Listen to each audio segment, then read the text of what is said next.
Bloccato a letto per 1 mese e mezzo a causa di un cinghiale. È lo scotto che un ciclista veneziano ha dovuto pagare per aver fatto una banale pedalata sui Colli Euganei, dove il problema dei cinghiali si sta facendo sempre più pesante. L'incidente è avvenuto qualche giorno fa a Castelnuovo di Teolo, una delle zone più amate dai ciclisti di tutto il Veneto per la varietà di percorsi e soprattutto per l'aria buona che si può respirare alle pendici del Monte Venda.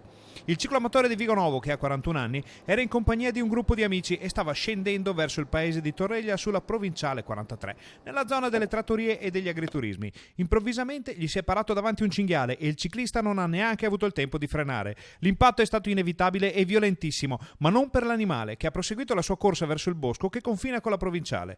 Non è andata altrettanto bene al cicloamatore, che è caduto a terra ed è finito contro il guardrail sotto gli occhi dei compagni di gita.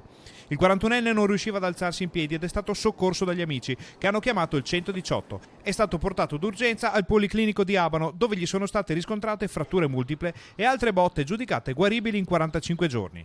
È stato anche sottoposto a un intervento chirurgico di riduzione della frattura scomposta al malleolo, con l'inserimento di una placca e delle viti, mentre per le altre lesioni si è deciso il trattamento conservativo. Ora il malcapitato annuncia battaglia, ma la trafila per i risarcimenti di questi infortuni è molto lunga e complessa. Quella dei cinghiali sui Colli Euganei è infatti una situazione che da tempo sta colpendo in modo drammatico l'agricoltura, ma a questo punto sono in molti a pensare che si tratti anche di un problema di incolumità di ciclisti e amanti delle passeggiate.